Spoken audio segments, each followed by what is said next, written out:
To enable XOAP Connector, we'll start by adding a connection and API key.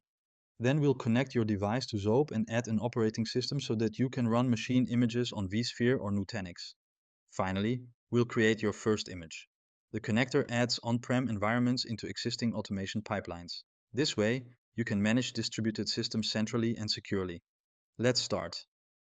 To add a connection, go to the Connections area in your XOAP workspace. Click Add New Connection and select connection type, in this case on-premises. Choose either vSphere or Nutanix as the provider, fill in the required fields and save it. Now click the Add New Connection again. This time, select API key as the connection type and name the connection. Choose XOAP Connector as the API token type and click Confirm. Copy the key to your clipboard because you'll need it in the next step. Now let's connect your device to XOAP so you can run images on-prem. First, we'll install the connector on a machine that has access to your on-premises infrastructure. Go to Application Management, Application Groups, and search for the connector base group. Open its details and under Assigned Applications, click the eye icon. Now paste that API key you copied to the clipboard, as well as your workspace ID, which you can find in your workspace's URL. Now go to Configuration Management, Configuration Groups.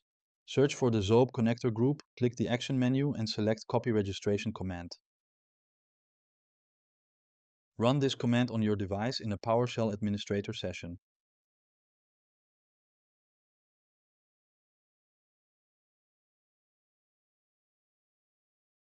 Once finished, your device will appear under Inventory Devices. With your device connected, we'll add the operating system that will serve as the base for deploying your images. Go to Image Management, Operating Systems and click New Operating System.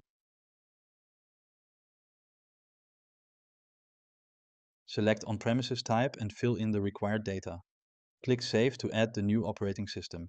If you are missing setup files in this step, upload them to the Resources area in the left side menu, browse our GitHub repositories or contact us for examples. You can now start running images on vSphere and Nutanix. To do that, first we'll create a builder configuration. To create one, go to Image Management, Builder Configurations. Click New Builder Configuration and select the desired type from the drop-down list. Fill in the general details and click Add. Lastly, we'll define an image and run it. In the image definition table, click New Image. Provide the name, select the desired builder provider, the builder you created, connector, operating system and role. Click Save. To create the image in your environment, click Run from the Action menu. That's it. If you need help along the way, contact us via our website, where you can also create a free XOAP account.